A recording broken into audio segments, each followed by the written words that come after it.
बेंटलाव फैदों आङो दिनै नैबे टलआवब यूनिसेक्स सालन एन्ड एकाडेमी जोंहा बिथां सोमखोर बसुमतारीनि जि इनिशिएटिभ बिथाङा बयनिबो थाखाय मोनसे एकाडेमी खुलिनानै होदों जोङो पार्लारखौ जेरावबो नुनो मोनो सालनखौ जेरावबो नुनो मोनो नाथाय बेबायदि एसे गामि ओनसोलाव बेबायदि एकाडेमी मोनसे खुलिनानै गासैबो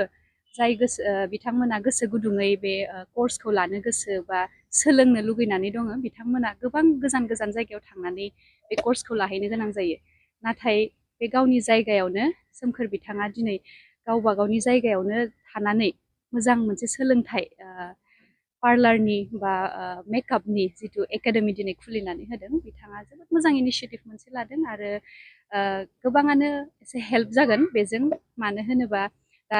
बेबायदि गोजानाव थांलायनांला खाथियावनो दं जेला खाथियावनो फैनानै बे इनस्टिट्यूटआव फैनानै एनरल खालामफैनो हागोन आरो कर्स लानो हागोन बिनि अनगायैबो बेवहाय मोनसे मोजां फेसिलिटिनि यूनिसेक्स सालन मोनसे बानायदों बेवहायबो फैनानै दानिया बयबो जोङो साखोन सिखोन थानो मोजां मोनो समायना नुजानो लुगैयो आरो बे सुबिदाखौबो सोमखोर बिथाङा बेवहाय खालामनानै होदों जोंहा बिनि एड्रेसानो जाहैबाय फरेस्ट गेटनि एकदम साखाथियावनो नैबे फरेस्ट अफिस बेंटल फरेस्ट अफिसनि साखाथियावनो इजिथार एड्रेसाबो बेबायदि सिंद्रायाव नङा बे बाजारनि गेजेरावनो आरो दासिम जोंनि समाजनि जोंनि बर' हारिनि मोना यूनिसेक्स पार्लार होनोबा मोनसे सोमोन्दो दं होननानै सानो जों ससाइटियालाय मा खालि यूनिसेक्स सालन बा पार्लार होननानैल' नङा गुबुन फिल्डआवबो एसे गाज्रि नोजोरजों नायो खिन्थु बे गावबा गावनिसो साननाय गावबा गावनि पार्सपेक्टिभ बेबायदि नङा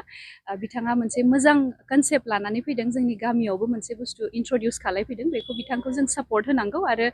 बेबायदि नङा जे माबा मोनसे बेवहाय पार्लार खुलिदों यूनिसेक्स सालन बेबायदि माबा मोनसे गाज्रि आखु बा गाज्रि खामानि मावगोन बेबायदि नङा नोंथांमोना बयबो बेवहाय फैनो हागोन अपेन फर अल फैनानै गावबा गावनि सार्भिसखौ लानो हागोन बिथांमोनहा बेबायदि नेगेटिभ पजिटिभा जेरावबो थायो जि फिल्डआवबो खिन्थु बेखौ नेगेटिभ अलवेज नेगेटिभ लानाङा आरो आं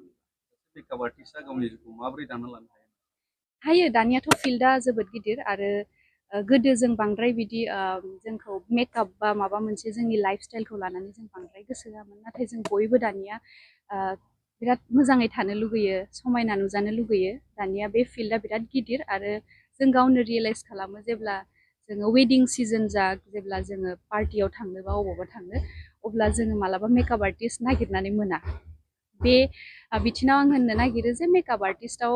दानिया जोबोद मोजां जोंहा प्रफेसनेलि जों बेखौ लानो हायो जेबो बेबायदि मेकआप आर्टिस्ट जानानै जों जानो हाया बेबायदि खोथा गैया लाइमोनफोरखौ मा खावलायगोन दा बेवहाय बे एकाडेमियाव बेनो बिथाङा गावबो सासे हेडमास्टार आरो बिथाङा गोजान जायगानिफ्राय सोलोंनानै फैनाय थानानै फैनाय बिथाङा बाहेरायाव माबायदि जायो बेखौ नुनो मोनदों आरो बिथाङा लुगैदों जे गावनि जि नलेज दङ बे नलेजखौ गावनिनो जायगानि सुबुंफोराबो मिथिदोंबा माबायदि जायो आरो बेजोंनो बिथांमोनहा जाहाथे एसे गावनि आथिङाव गसंनो हानायनि मोनसे लामा मोनथों होननानै बेखौ नाजागासिनो बे सोमखोर बसुमतारीनि बिराद मोजां मोनसे नाजानाय आरो आं बेनिखायनो बिथांनि नैबे टलआवब यूनिसेक्स सालनआ एकाडेमिया मोजाङै मोजां सोलिलांथों होननानै आं बिथांखौ हामबाय जासिबाय थेंक इउ